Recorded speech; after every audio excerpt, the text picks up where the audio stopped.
Om Shanti 6 February 2025 प्रातः मुरली शिव भगवानकर मधुर महावाक्य। शिव बाबा कहउछंती मिठे बच्चे, पुरुणा दुनियार कंटा गुड़ी को नुआ दुनियार फूलरे परिणत करिबा एहा हेउछि तुम भली दक्ष माली मानकर काम। पुरुणा दुनियार कंटा गुड़ी को नुआ दुनियार फूलरे परिणत करिबा ଏହା ହେଉଛି ତୁମ ଭଳି ଦକ୍ଷ ମାଳିମାନଙ୍କର କାମ। ପ୍ରଶ୍ନ, ସଙ୍ଗମ ଯୁଗରେ ତୁମେ ପିଲାମାନେ ନିଜର କେଉଁ ଶ୍ରେଷ୍ଠ ଭାଗ୍ୟ ନିର୍ମାଣ କରୁଛ? ସଙ୍ଗମ ଯୁଗରେ ତୁମେ ପିଲାମାନେ ନିଜର କେଉଁ ଶ୍ରେଷ୍ଠ ଭାଗ୍ୟ ନିର୍ମାଣ କରୁଛ? ଉତ୍ତର, ଦୁଃଖଦାୟୀ କଣ୍ଟାରୁ ସୁଗନ୍ଧଯୁକ୍ତ ଫୁଲ ହେବା, ଏହା ହେଉଛି ସବୁଠାରୁ ଶ୍ରେଷ୍ଠ ଭାଗ୍ୟ। ଯଦି କୌଣସି ଗୋଟିଏ ବି ବିକାର ରହିଥିବ ତେବେ କଣ୍ଟା କୁହାଯିବ। କଣ୍ଟାରୁ ଫୁଲ ହେଲେ ହିଁ ଶତପ୍ରଧାନ ଦେବୀ ଦେବତା ହୋଇପାରିବ। ତୁମେ ପିଲାମାନେ ଏବେ 21 ପିଢ଼ି ପର୍ଯ୍ୟନ୍ତ ନିଜର ସୂର୍ଯ୍ୟବଂଶୀ ଭାଗ୍ୟ ଗଢ଼ିବାକୁ ଆସିଛ। ଗୀତ ତକଦିର ଜଗା କର ଆଇ ହୁଁ। ଓମ୍ ଶାନ୍ତି। ପିଲାମାନେ ଗୀତ ଶୁଣିଲେ। ଏହା ତ ସାଧାରଣ ଗୀତ, କାହିଁକି ନା ତୁମେମାନେ ହେଉଛ ମାଳି, ବାବା ବଗିଚାର ମାଲିକ। ଏବେ ମାଳିମାନଙ୍କୁ କଣ୍ଟାରୁ ଫୁଲ କରିବାର ସେବା କରିବାକୁ ପଡ଼ିବ। ଏହି ଅକ୍ଷର ବହୁତ ସ୍ପଷ୍ଟ। ଭକ୍ତମାନେ ଆସିଛନ୍ତି ଭଗବାନଙ୍କ ପାଖକୁ। ଏମାନେ ସମସ୍ତେ ଭକ୍ତିନୀ ଅଟନ୍ତି ନା? ଏବେ ତୁମେ ଜ୍ଞାନର ପାଠ ପଢ଼ିବାକୁ ବାବାଙ୍କ ପାଖକୁ ଆସିଛ। ତୁମେମାନେ ଏହି ରାଜଯୋଗର ପାଠ ପଢ଼ି ହିଁ ନୂଆ ଦୁନିଆର ମାଲିକ ହେଉଛ। ତେଣୁ ଭକ୍ତିନୀମାନେ କହୁଛନ୍ତି, ଆମେ ଭାଗ୍ୟକୁ ତିଆରି କରି ଆସିଛୁ, ନୂଆ ଦୁନିଆକୁ ହୃଦୟରେ ସାଇତି ରଖି ଆସିଛୁ। ବାବା ମଧ୍ୟ କହୁଛନ୍ତି ଯେ ସୁଇଟି ହୋମ ଏବଂ ସୁଇଟି ରାଜତ୍ୱକୁ ମନେ ପକାଅ। ଆତ୍ମାକୁ ହିଁ ମନେ ପକାଇବାକୁ ପଡ଼ିବ। ପ୍ରତ୍ୟେକ ସେଣ୍ଟରରେ ପାଠ ପଢ଼ୁଥିବା ଆତ୍ମାମାନେ କଣ୍ଟାରୁ ଫୁଲ ହେଉଛନ୍ତି। ଫୁଲ ଭିତରେ ମଧ୍ୟ କ୍ରମାନୁସାରେ ରହିଛନ୍ତି ନା? ଶିବଙ୍କ ଉପରେ ଫୁଲ ଚଢ଼ାଇଥାନ୍ତି। କିଏ କେଉଁ ଫୁଲ ଚଢ଼ାଇଥାନ୍ତି ତ କିଏ ଆଉ କେଉଁ ଫୁଲ ଚଢ଼ାଇଥାନ୍ତି। ଗୋଲାପ ଫୁଲ ଏବଂ ଅରଖ ଫୁଲ ମଧ୍ୟରେ ରାତି ଦିନର ଫରକ ରହିଛି। ଏହା ମଧ୍ୟ ବଗିଚା ଅଟେ। କେହି ମୋତି, କେହି ଚମ୍ପା, କେହି ହେଉଛନ୍ତି ରତନ ଜ୍ୟୋତିର ଫୁଲ, କେହି ଅରଖ ଫୁଲ ମଧ୍ୟ ଅଛନ୍ତି। ପିଲାମାନେ ଜାଣିଛନ୍ତି ବର୍ତ୍ତମାନ ସମସ୍ତେ କଣ୍ଟା ଅଟନ୍ତି। ଏହି ଦୁନିଆ ହିଁ କଣ୍ଟାର ଜଙ୍ଗଲ। ଏହାକୁ ନୂଆ ଫୁଲ ବଗିଚା କରିବାକୁ ହେବ। ଏହି ପୁରୁଣା ଦୁନିଆରେ କଣ୍ଟା ରହିଛନ୍ତି। ତେଣୁ ଗୀତରେ ମଧ୍ୟ କହୁଛନ୍ତି, ଯେଉଁ ବାବା ନୂଆ ଦୁନିଆ ସ୍ଥାପନ କରୁଛନ୍ତି, ଆମେ ସେହି ବାବାଙ୍କ ପାଖକୁ ଆସିଛୁ ପୁରୁଣା ଦୁନିଆର କଣ୍ଟାରୁ ନୂଆ ଦୁନିଆର ଫୁଲ ହେବା ପାଇଁ। ଏବେ କଣ୍ଟାରୁ ଫୁଲ ଅର୍ଥାତ୍ ଦେବୀ ଦେବତା ହେବାକୁ ପଡ଼ିବ। ଗୀତର ଅର୍ଥ କେତେ ସହଜ। ଆମେ ଆସିଛୁ ନୂଆ ଦୁନିଆର ଭାଗ୍ୟକୁ ଜାଗ୍ରତ କରିବା ପାଇଁ। ସତ୍ୟଯୁଗ ହେଉଛି ନୂଆ ଦୁନିଆ। କାହାର ଭାଗ୍ୟ ଶତପ୍ରଧାନ, କାହାର ରଜ, କାହାର ତମ ରହିଛି। କେହି ସୂର୍ଯ୍ୟବଂଶୀ ରାଜା ହେଉଛନ୍ତି, କେହି ପ୍ରଜା ହେଉଛନ୍ତି, କେହି ପ୍ରଜାର ମଧ୍ୟ ନୌକର ଚାକର ହେଉଛନ୍ତି। ଏବେ ନୂଆ ଦୁନିଆର ରାଜତ୍ୱ ସ୍ଥାପନ ହେଉଛି। ସ୍କୁଲକୁ ଭାଗ୍ୟ ଜାଗ୍ରତ କରିବାକୁ ଯାଇଥାନ୍ତି ନା? ଏଠାରେ ତ ନୂଆ ଦୁନିଆର କଥା ରହିଛି। ଏହି ପୁରୁଣା ଦୁନିଆରେ କି ଭାଗ୍ୟ ଗଢ଼ିବ? ତୁମେ ଭବିଷ୍ୟ ନୂଆ ଦୁନିଆରେ ଦେବତା ହେବା ପାଇଁ ଭାଗ୍ୟ ଗଢ଼ୁଛ। ଯେଉଁ ଦେବତାମାନଙ୍କୁ ସମସ୍ତେ ନମସ୍କାର କରି ଆସିଛନ୍ତି, ଆମେ ହିଁ ସେହି ଦେବତା ପୂଜ୍ୟ ଥିଲୁ, ପୁଣି ଆମେ ହିଁ ପୂଜାରୀ ହୋଇଛୁ। 21 ଜନ୍ମର ବର୍ଷା ବାବାଙ୍କ ଠାରୁ ମିଳୁଛି, ଯାହାକୁ 21 ପିଢ଼ି କୁହାଯାଉଛି। ବୃଦ୍ଧ ଅବସ୍ଥା ପର୍ଯ୍ୟନ୍ତ ପହଞ୍ଚିବାକୁ ପିଢ଼ି କୁହାଯାଏ। ବାବା 21 ପିଢ଼ିର ବର୍ଷା ଦେଉଛନ୍ତି, କାହିଁକି ନା ସତ୍ୟ ଯୁଗରେ ଯୁବା ଅବସ୍ଥାରେ ଅଥବା ଶୈଶବ ଅବସ୍ଥାରେ ଅକାଳ ମୃତ୍ୟୁ ହୁଏ ନାହିଁ। ସେଥିପାଇଁ ତାକୁ ଅମର ଲୋକ କୁହାଯାଏ। ଏହା ହେଉଛି ମୃତ୍ୟୁ ଲୋକ, ରାବଣ ରାଜ୍ୟ। ଏଠାରେ ପ୍ରତ୍ୟେକଙ୍କ ଭିତରେ ବିକାରର ପ୍ରବେଶତା ହୋଇଛି। ଯାହାଙ୍କ ଭିତରେ ଗୋଟିଏ ମଧ୍ୟ ବିକାର ଥିବ, ସେ କଣ୍ଟା ହେଲେ ନା? ବାବା ଜାଣିଯିବେ ଏହି ମାଳି ରାଜକୀୟ ସୁଗନ୍ଧଯୁକ୍ତ ଫୁଲ ତିଆରି କରିବା ଜାଣିନାହାନ୍ତି। ମାଳି ଭଲ ହୋଇଥିଲେ ଭଲ ଭଲ ଫୁଲ ପ୍ରସ୍ତୁତ କରିବେ, ଯେଉଁ ଫୁଲମାନେ ବିଜୟମାଳାରେ ଗୁନ୍ଥା ହେବେ। ତେଣୁ ଯୋଗ୍ୟ ଫୁଲ ଆବଶ୍ୟକ। ଦେବତାମାନଙ୍କ ପାଖକୁ ଭଲ ଭଲ ଫୁଲ ନେଇଯାଇଥାନ୍ତି ନା। ମନେକର ରାଣୀ ଏଲିଜାବେଥ ଆସିବେ, ତେବେ ଏକଦମ ଫାଷ୍ଟ କ୍ଲାସ୍ ଫୁଲର ମାଳା ତିଆରି କରି ନେଇଯିବେ।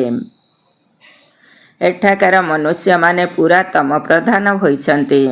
ଶିବଙ୍କ ମନ୍ଦିରକୁ ମଧ୍ୟ ଯାଇଥାନ୍ତି, ଭାବନ୍ତି ଯେ ଇଏ ହେଉଛନ୍ତି ଭଗବାନ। ବ୍ରହ୍ମା ବିଷ୍ଣୁ ଶଙ୍କରଙ୍କୁ ତ ଦେବତା କହିଥାନ୍ତି, ଶିବଙ୍କୁ ଭଗବାନ ବୋଲି କହୁଛନ୍ତି। ତେଣୁ ସେ ଉଚ୍ଚରୁ ଉଚ୍ଚ ହେଲେ ନା। ବାସ୍ତବରେ ଶିବଙ୍କ ପାଇଁ କୁହନ୍ତି, ଧାତୁରା ଖାଉଥିଲେ, ଭାଙ୍ଗ ପିଉଥିଲେ, କେତେ ଗ୍ଲାନି କରୁଛନ୍ତି। ଅରଖ ଫୁଲ ମଧ୍ୟ ନେଇଯାଇଥାନ୍ତି। ଦେଖ, ପରମ ପିତା ପରମାତ୍ମାଙ୍କ ପାଖକୁ କ'ଣ ନେଇଯାଉଛନ୍ତି? ତମ ପ୍ରଧାନ କଣ୍ଟାକ ପାଖକୁ ତ ଫାଷ୍ଟ କ୍ଲାସ୍ ଫୁଲ ନେଇଯାଉଛନ୍ତି, କିନ୍ତୁ ଶିବଙ୍କ ମନ୍ଦିରକୁ କ'ଣ ନେଇଯାଉଛନ୍ତି? କ୍ଷୀର ମଧ୍ୟ କିପରି ଚଢ଼ାନ୍ତି? 5% କ୍ଷୀର, ବାକି 95% ପାଣି। ଭଗବାନଙ୍କ ପାଖରେ କିପରି କ୍ଷୀର ଢାଳିବା ଉଚିତ, କିଛି ହେଲେ ବି ଜାଣିନାହାନ୍ତି।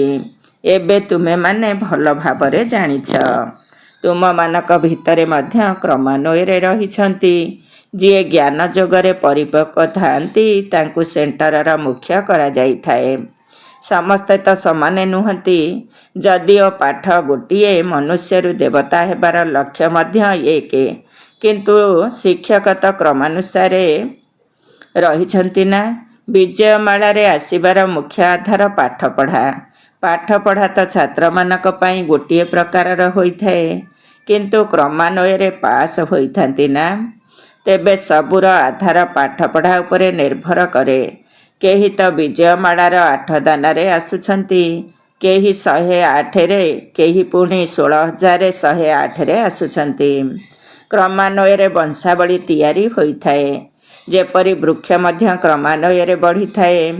ପ୍ରଥମେ ଗୋଟିଏ ପତ୍ର, 2ଟି, ପୁଣି 2ଟି ପତ୍ର, ପରେ ବଢ଼ି ଚାଲେ। ଏହା ମଧ୍ୟ ବୃକ୍ଷ। ବଂଶାବଳୀ ମଧ୍ୟ ରହିଛି, ଯେପରି କୁର୍ପାଳିନୀ ବଂଶାବଳୀ ଆଦି ଆଦି। ସେସବୁ ହେଉଛି ହଦର ବଂଶାବଳୀ, ଏହା ହେଉଛି ବେହଦର ବଂଶାବଳୀ। ଏଥିରେ ପ୍ରଥମେ କିଏ ଅଛନ୍ତି? ପ୍ରଜାପିତା ବ୍ରହ୍ମା। ତାଙ୍କୁ ଗ୍ରେଟ୍ ଗ୍ରେଟ୍ ଗ୍ରାଣ୍ଡଫାଦର ଅର୍ଥାତ ଆଦିପିତା କୁହାଯିବ। କିନ୍ତୁ ଏକଥା କେହି ଜାଣିନାହାନ୍ତି। ମନୁଷ୍ୟ ଟିକେ ବି ଜାଣିନାହାନ୍ତି ଯେ ସୃଷ୍ଟିର ରଚୟିତା କିଏ। ବିଲକୁଲ ଅହଲ୍ୟା ସଦୃଶ ପଥର ବୁଦ୍ଧି ହୋଇଯାଇଛନ୍ତି। ଯେବେ ଏପରି ପଥର ବୁଦ୍ଧି ହୋଇଯାଆନ୍ତି, ସେତେବେଳେ ବାବା ଆସିଥାନ୍ତି। ତୁମେମାନେ ଏଠାକୁ ଆସିଛ ଅହଲ୍ୟା ବୁଦ୍ଧି ଅର୍ଥାତ ପଥର ବୁଦ୍ଧିରୁ ପାରସ ବୁଦ୍ଧି ହେବା ପାଇଁ। ତେଣୁ ଜ୍ଞାନ ମଧ୍ୟ ଧାରଣ କରିବା ଉଚିତ ନା। ବାବାଙ୍କୁ ଚିହ୍ନିବା ଦରକାର ଏବଂ ଏହି ପାଠପଢ଼ାର ଖିଆଲ ମଧ୍ୟ କରିବା ଦରକାର। ମନେକର ଆଜି ଆସିଛ, କାଲି ଅଚାନକ ଶରୀର ଛାଡ଼ିଦେଲ, ତେବେ କେଉଁ ପଦ ପାଇବ? ଜ୍ଞାନ ତ କିଛି ହେଲେ ଧାରଣ କରିଲ ନାହିଁ, କିଛି ହେଲେ ଶିଖିଲ ନାହିଁ, ତେଣୁ କେଉଁ ପଦ ପାଇବ? ଯିଏ ଯେତେ ଡେରିରେ ଶରୀର ଛାଡ଼ୁଛନ୍ତି, ତାଙ୍କ ପାଇଁ ସମୟ ତ କମ୍ ହୋଇଯାଉଛି। ତେବେ ସେମାନେ ଜନ୍ମ ନେଇ କ'ଣ କରିପାରିବେ? ହଁ, ତୁମ ମଧ୍ୟରୁ କେହି ଶରୀର ତ୍ୟାଗ କଲେ ସେ ଯାଇ କୌଣସି ଭଲ ଘରେ ଜନ୍ମ ନେବେ। ଆତ୍ମାରେ ଜ୍ଞାନର ସଂସ୍କାର ଅଛି, ତେଣୁ ତାହା ଥିବାରୁ ସେ ଆତ୍ମା ତୁରନ୍ତ ଜାଗ୍ରତ ହୋଇଯିବ। ଶିବ ବାବାଙ୍କୁ ମନେ ପକାଇବାକୁ ଲାଗି ପଡ଼ିବ। ସଂସ୍କାର ଭରି ନଥିଲେ କିଛି ବି କରିପାରିବ ନାହିଁ। ଏହାକୁ ବହୁତ ସୂକ୍ଷ୍ମତାର ସହିତ ବୁଝିବାକୁ ହେବ। ଯଦି ମାଳି ଭଲ ଭଲ ଫୁଲକୁ ଆଣୁଛନ୍ତି, ତେବେ ତାଙ୍କର ମହିମାର ମଧ୍ୟ ଗାୟନ କରାଯାଉଛି। ଫୁଲ ତିଆରି କରିବା ତ ମାଳିର କାମ ନା। ଏହିପରି ବହୁତ ସନ୍ତାନ ରହିଛନ୍ତି, ଯେଉଁମାନେ ବାବାଙ୍କୁ କିପରି ମନେ ପକାଇବେ ଜାଣି ହିଁ ନାହାନ୍ତି। ତେବେ ସବୁକିଛି ଭାଗ୍ୟ ଉପରେ ନିର୍ଭର ରହିଛି ନା। ଭାଗ୍ୟରେ ନଥିଲେ କିଛି ହେଲେ ବୁଝିବେ ନାହିଁ। ଭାଗ୍ୟବାନ ସନ୍ତାନ ତ ବାବାଙ୍କୁ ଯଥାର୍ଥ ରୀତି ଚିହ୍ନି ତାଙ୍କୁ ସମ୍ପୂର୍ଣ୍ଣ ଭାବରେ ମନେ ପକାଇବେ। ବାବାଙ୍କ ସହିତ ନୂଆ ଦୁନିଆକୁ ମଧ୍ୟ ମନେ ପକାଇବେ। ଗୀତରେ ମଧ୍ୟ କହୁଛନ୍ତି ନା, ଆମେ ନୂଆ ଦୁନିଆ ପାଇଁ ନୂଆ ଭାଗ୍ୟ ଗଢ଼ିବାକୁ ଆସିଛୁ। 21 ଜନ୍ମ ପାଇଁ ବାବାଙ୍କଠାରୁ ରାଜ୍ୟ ଭାଗ୍ୟ ନେବାକୁ ହେବ। ଏହି ନିଶା ଏବଂ ଖୁସିରେ ରହିଲେ ଗୀତର ଅର୍ଥକୁ ବୁଝିପାରିବେ। ସ୍କୁଲରେ ମଧ୍ୟ କାହା ଭାଗ୍ୟରେ ନଥିଲେ ଫେଲ୍ ହୋଇଯାଇଥାନ୍ତି। ଏହା ତ ବହୁତ ବଡ଼ ପରୀକ୍ଷା। ଭଗବାନ ନିଜେ ଆସି ପାଠ ପଢ଼ାଉଛନ୍ତି। ଏହି ଜ୍ଞାନ ସମସ୍ତ ଧର୍ମାବଲମ୍ବୀମାନଙ୍କ ପାଇଁ ଉଦ୍ଦିଷ୍ଟ। ବାବା କହୁଛନ୍ତି, ନିଜକୁ ଆତ୍ମା ଭାବି ମୋତେ ଅର୍ଥାତ୍ ବାବାଙ୍କୁ ମନେ ପକାଅ। ତୁମେମାନେ ଜାଣିଛ, କୌଣସି ବି ଦେହଧାରୀ ମନୁଷ୍ୟଙ୍କୁ ଭଗବାନ କୁହାଯାଇପାରିବ ନାହିଁ। ବ୍ରହ୍ମା, ବିଷ୍ଣୁ, ଶଙ୍କରକୁ ମଧ୍ୟ ଭଗବାନ କୁହାଯିବ ନାହିଁ। ସେମାନେ ମଧ୍ୟ ସୂକ୍ଷ୍ମଲୋକ ନିବାସୀ ଦେବତା ଅଟନ୍ତି। ଏଠାରେ ତ ମନୁଷ୍ୟମାନେ ରହିଛନ୍ତି, ଦେବତାମାନେ ନାହାନ୍ତି। ଏହା ହେଉଛି ମନୁଷ୍ୟ ଲୋକ। ଏହି ଲକ୍ଷ୍ମୀ ନାରାୟଣ ଆଦି ଦୈବୀ ଗୁଣଧାରୀ ମନୁଷ୍ୟ, ଯାହାକୁ ଡିଟିଜିମ୍ ଅର୍ଥାତ୍ ଦୈବୀ ଧର୍ମ କୁହାଯାଉଛି। ସତ୍ୟଯୁଗରେ ଦେବୀ ଦେବତାମାନେ ଥାଆନ୍ତି।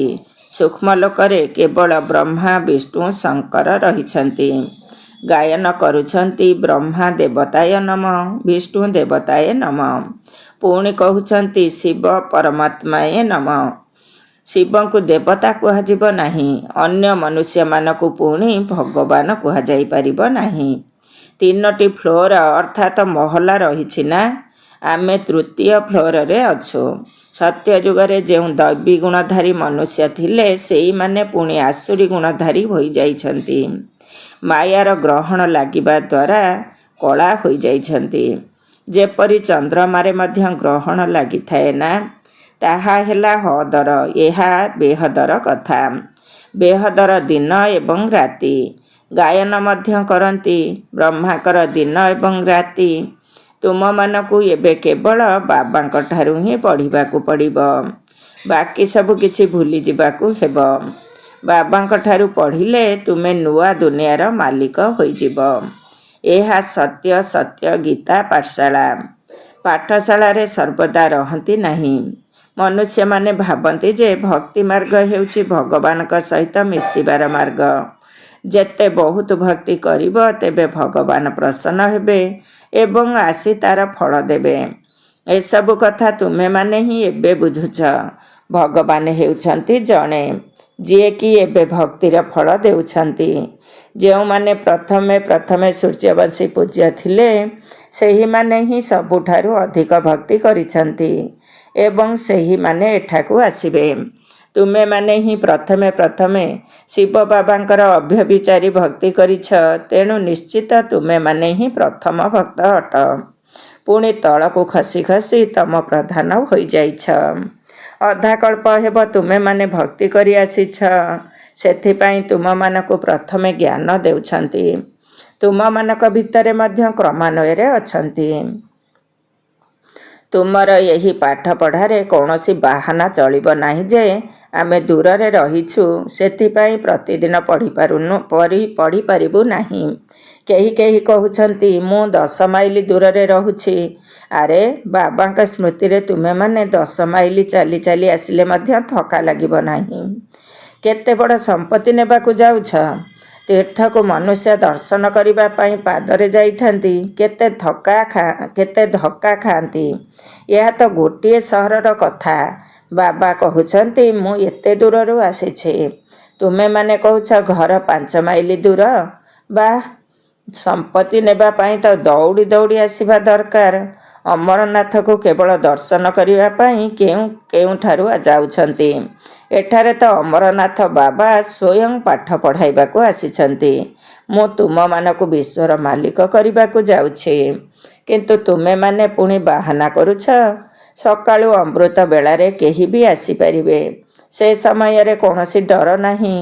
କେହି ତୁମକୁ ଲୁଟିବେ ମଧ୍ୟ ନାହିଁ। ଯଦି କୌଣସି ଅଳଙ୍କାର ଆଦି ଥିବ, ତେବେ ଛଡ଼ାଇ ନେବେ। ଚୋରମାନଙ୍କୁ ଦରକାର ଧନ ପଦାର୍ଥ, କିନ୍ତୁ କାହାର ଭାଗ୍ୟରେ ନଥିଲେ ବହୁତ ବାହାନା କରିଥାନ୍ତି। ଯିଏ ନ ପଢ଼ିବ ନିଜର ପଦ ହରାଇବ। ବାବା ଭାରତକୁ ହିଁ ଆସୁଛନ୍ତି, ଭାରତକୁ ହିଁ ସ୍ୱର୍ଗ କରୁଛନ୍ତି। ଗୋଟିଏ ସେକେଣ୍ଡରେ ଜୀବନ ମୁକ୍ତି ରାସ୍ତା ବତାଉଛନ୍ତି। କିନ୍ତୁ ସେହିଭଳି ପୁରୁଷାର୍ଥ କରିବା ଦରକାର ନା? ପାଦ ହିଁ ଯଦି ନ ଉଠାଇବ, ତେବେ ପହଞ୍ଚିବ କିପରି? ତୁମେମାନେ ଜାଣିଛ ଯେ ଏହା ଆତ୍ମା ଏବଂ ପରମାତ୍ମାଙ୍କ ମେଳା। ବାବାଙ୍କ ପାଖକୁ ସ୍ୱର୍ଗର ସମ୍ପତ୍ତି ନେବାକୁ ଆସିଛ। ନୂଆ ଦୁନିଆର ସ୍ଥାପନା ହେଉଛି। ସ୍ଥାପନା କାର୍ଯ୍ୟ ପୂର୍ଣ୍ଣ ହେଲେ ବିନାଶ ଆରମ୍ଭ ହୋଇଯିବ। ଏହା ସେହି ମହାଭାରତ ଲଢ଼େଇ ନା? ଆଚ୍ଛା, ମିଠା ମିଠା ଶିଖିଲ ଦେ ସନ୍ତାନମାନଙ୍କ ପ୍ରତି ମାତା ପିତା ବାପଦାଦାଙ୍କର ମଧୁର ସ୍ନେହ ସମ୍ପନ୍ନ ଶୁଭେଚ୍ଛା ଏବଂ ସୁପ୍ରଭାତ। ଆତ୍ମିକ ପିତାଙ୍କର ଆତ୍ମିକ ସନ୍ତାନମାନଙ୍କୁ ନମସ୍ତେ। ଆମ ଆତ୍ମିକ ସନ୍ତାନମାନଙ୍କର ଆତ୍ମିକ ମାତା ପିତା ବାପଦାଦାଙ୍କୁ ନମସ୍ତେ ନମସ୍ତେ ଏବଂ ସୁପ୍ରଭାତ। ଧାରଣା ପାଇଁ ମୁଖ୍ୟ ସାର 1 ନମ୍ବର। ବାବା ଯେଉଁ ଜ୍ଞାନର ସମ୍ପତ୍ତି ଦେଉଛନ୍ତି ତାକୁ ନେବା ପାଇଁ ଦୌଡ଼ି ଦୌଡ଼ି ଆସିବା ଉଚିତ। ଏଥିରେ କୌଣସି ପ୍ରକାରର ବାହାନା କରିବା ଉଚିତ ନୁହେଁ। ବାବାଙ୍କ ସ୍ମୃତିରେ 10 ମାଇଲ ପାଦରେ ଚାଲିଲେ ମଧ୍ୟ ଥକିଯିବେ ନାହିଁ। 2 ନମ୍ବର, ବିଜୟମାଳାରେ ଆସିବାର ଆଧାର ହେଉଛି ପାଠପଢ଼ା। ତେଣୁ ପାଠପଢ଼ା ଉପରେ ପୂରା ଧ୍ୟାନ ଦେବାକୁ ପଡ଼ିବ। କଣ୍ଟାକୁ ଫୁଲ କରିବାର ସେବା କରିବାକୁ ପଡ଼ିବ। ମିଠା ଘର ଏବଂ ରାଜଧାନୀକୁ ମନେ ପକାଇବାକୁ ହେବ। ବରଦାନ, ସଙ୍ଗମ ଯୁଗର ମହତ୍ତ୍ୱକୁ ଜାଣି ଗୋଟିଏର ଅଗଣିତ ଥର ଫଳ ପ୍ରାପ୍ତି କରୁଥିବା ସର୍ବପ୍ରାପ୍ତି ସମ୍ପନ୍ନ ଭବ।